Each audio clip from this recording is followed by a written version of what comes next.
One of my favorite phrases from my kids' childhood was, "Mommy, tell me a story."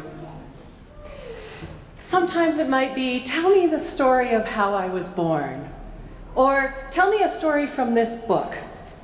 Or my favorite was, "Let's make up a story." Story time was a time to connect, to use our imagination, and learn about other people. Often our story time would lead to really great conversations and complex questions as diverse as, "Mommy, why was the dinosaur sad?" to, "Mommy, why are people mean to each other?" As humans, we're drawn in by stories. They help us connect our own human experiences with those of others. We find places where we're the same, and we learn about differences in others so we can redefine our own narrative. We learn how others have navigated difficult decisions through non-threatening ways. If somebody tells me how I'm supposed to go through something, I get defensive. If somebody tells me how they got through something, I find it captivating. Every culture tells stories, but sometimes how they tell them are different. In Western European-based cultures, we are used to a linear story. You know, the once upon a time, blah, blah, blah, and they lived happily ever after kind of thing, right? There's a beginning, a middle, and an end. I love Native American stories because they don't follow, many of them, a linear pattern. They use more circular formats. And many African cultures tell stories in the context of their ancestors, not placing them in a particular historical time frame so that they're timeless and relevant. At every age, we are constantly storying our lives. Every day we create a narrative of who we are, our history, our strengths and our weaknesses, up to what we believe is our purpose in life. We embed our deepest spiritual and human beliefs in our stories. And to some extent, that narrative is one of our own making. We can choose the story that we want to tell. But it is also one that's shaped by our culture, our family of origin, our privilege, and our community. I look out among you all, and I know you have so many stories. And I can't wait, and I look forward to this week where I can hear as many of them as possible. And when we talk about stories, I have to give a shout out to the people who have represented UUCP's story for me. Your ministerial search team, Jim, Daisy, Donna, Carrie, Gary, Eric, and Jan. Can you stand up for me so I can love on you?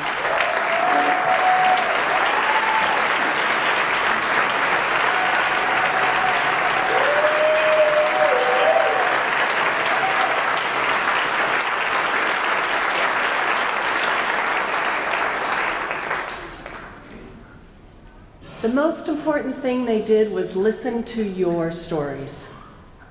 They heard you deeply at levels that you might not have even understood yourself.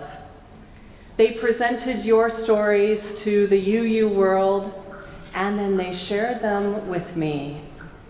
I will forever be grateful to them for how sacred they held your stories and their responsibility. I hope you will too. And I also want to give a special shout out to Reverend Margaret as well. She has spent so much time with me sharing the story of your past 2 years and how much you have grown, changed, struggled, and loved. Interim ministry is a special calling, and I am so grateful to her for the path that she's paved for me to be here right now.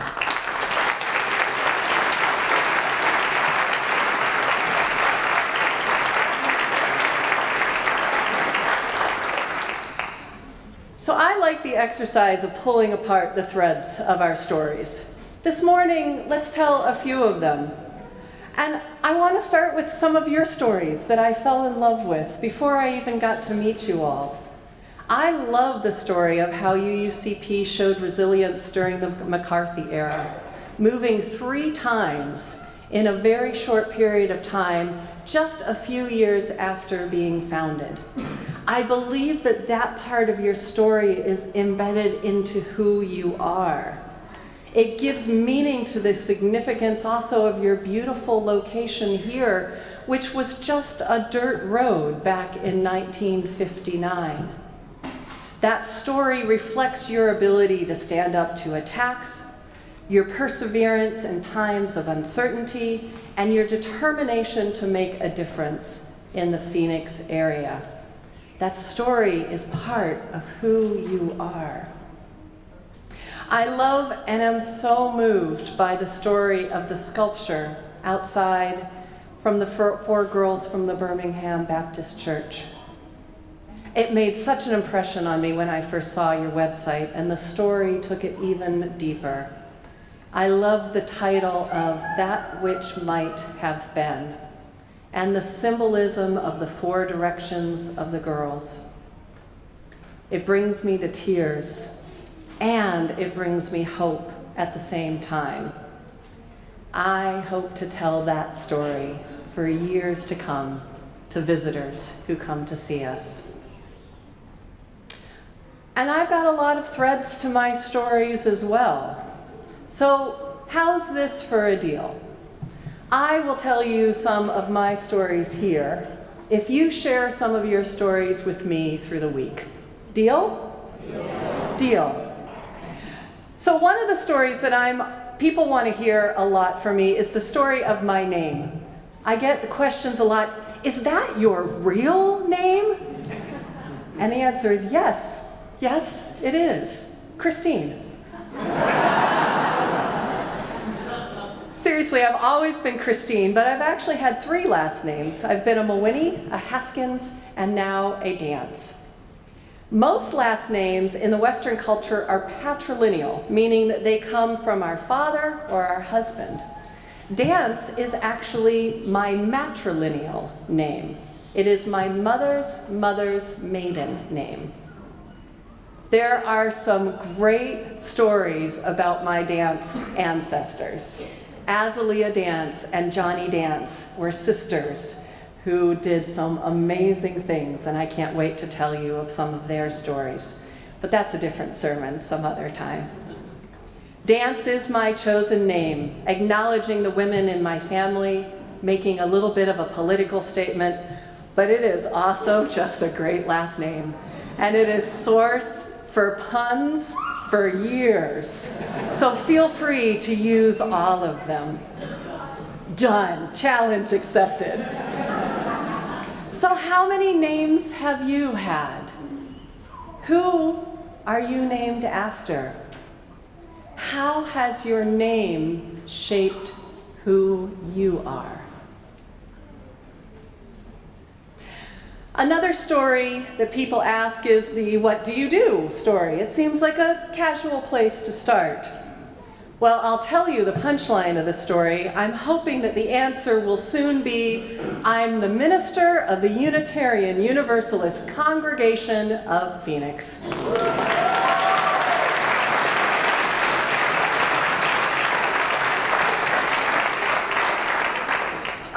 Ministry is my second career.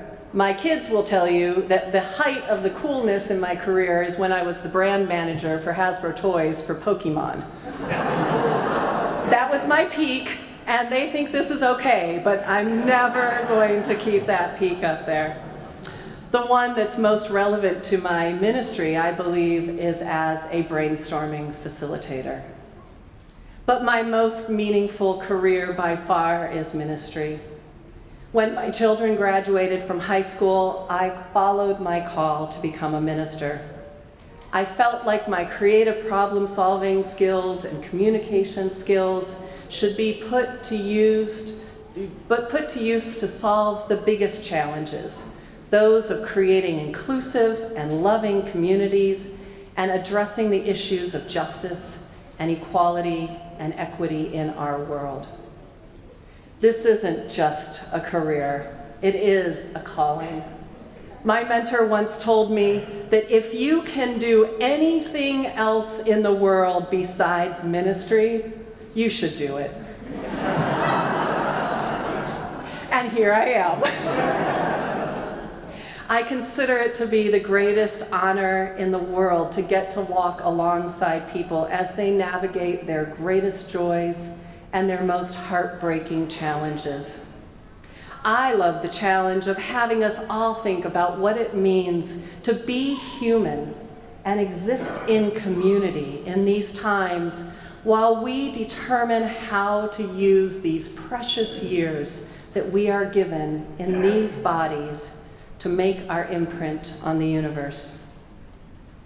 So what about you? What are the roles, jobs, vocations that you've held? Were they just jobs, or were they a version of a calling for you? And how did they shape who you are and how you shape the world around you? Of course, the story that we often want to hear is that of our families. So you already met my beautiful wife, Karen, right there in the front row. We joke that Karen is the perfect minister's wife. Of course, we know it doesn't mean what other people think it means.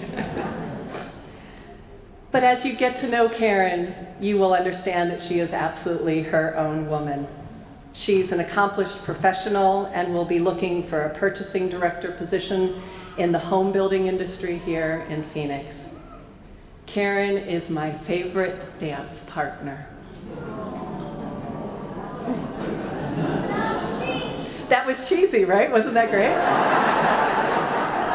And we're calling all of this our grand adventure. Maybe some Grand Canyon allusions in there. Grand. Also on our dance card are our two sons. Kyle is 23 and lives in Cincinnati, and Eric is 21 and lives in Orlando. Karen and I also have great relationships with our mothers, who both live in Florida. So I can't wait to hear about you and your family, however you define that for yourself. How have your interactions with them shaped who you have become and what your values are in life? Another story that we tell in our UU congregations is how we got to be here, our religious story, if you will. It is a rare UU that says, yeah, I grew up Unitarian Universalist and have stayed here my whole life. But this morning I met someone 4 generations, not just UU, but here in this congregation. Who was that? Right, it was, 4 generations. They're down here. I'll meet you all. I know there are some of you here, but many of us found Unitarian Universalism later in life, as I did. I grew up as what I call a Protestant mutt. I was baptized Episcopalian, confirmed United Methodist, belonged to an Anglican church, while my family lived overseas, and I went to a Lutheran college. And despite all of that, I questioned all of it all along the way. As a young adult, I found Unitarian Universalism when a friend started with Alcoholics Anonymous, and he needed to find what his own higher power was. And he asked me if I would go to a UU church with him. He didn't stay. He's still sober, but I never left. It's been home. I knew it immediately, and I have been here ever since. I can't wait. Those are the stories I want to hear from you the most. where you came from, how your faith tradition has shaped you, what you believe, what your beliefs are now, and what questions do you have that are still lingering, and what spiritual concepts do you want to explore. There's one more story that we don't tell as much, but I think we should. It's the story of our privilege. In acknowledging our social location in the world, we can stay grounded in what abundance we have and how we can be aware of people from different circumstances. I try to acknowledge my privilege every day, and also I know that's an area that I can still grow. I was born white in an upper middle class family. I went to college. I had access to professional women who modeled how to succeed in the workplace. I've had times where I was working paycheck to paycheck, but I have never had to worry about losing my home, wondering where my next meal was going to come from, or whether I was safe. I did not have to teach my sons how to keep themselves from being shot if they were pulled over by the police. I know how lucky I am to have gone to seminary and getting to choose a second career. And the world sees me as a lesbian, but even with that, I have not had the rough road that so many others have had. I was a UU when I came out, and I think they wanted to throw me a party.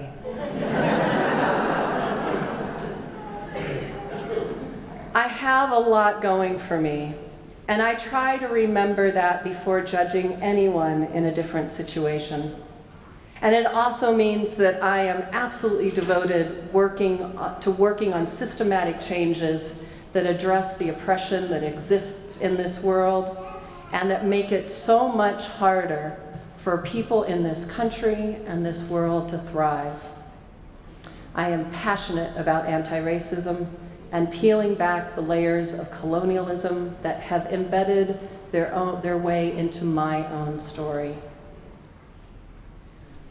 So I can't wait to hear your thoughts on privilege, how often it comes up in your mind. How has your privilege shaped who you are? And how does it call you to seeking justice in this world? So those are just tips of the icebergs of some of my stories. But right now I feel that my greatest privilege is to get to know you better this week. I am so excited about our dance together.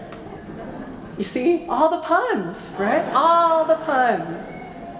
Because stories aren't just a pastime, they're how we change the world. Sharing our stories helps to connect us to each other, open our hearts, and bridge differences. Many of us come to Unitarian Universalism because we are hungry for an experience of wholeness. We hope that through community, we can find a deeper connection within ourselves and to whatever gives us meaning beyond ourselves.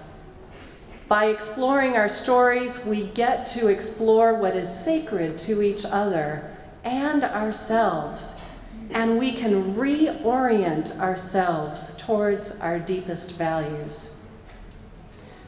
So let's tell our stories with open hearts and caring minds, honestly and authentically.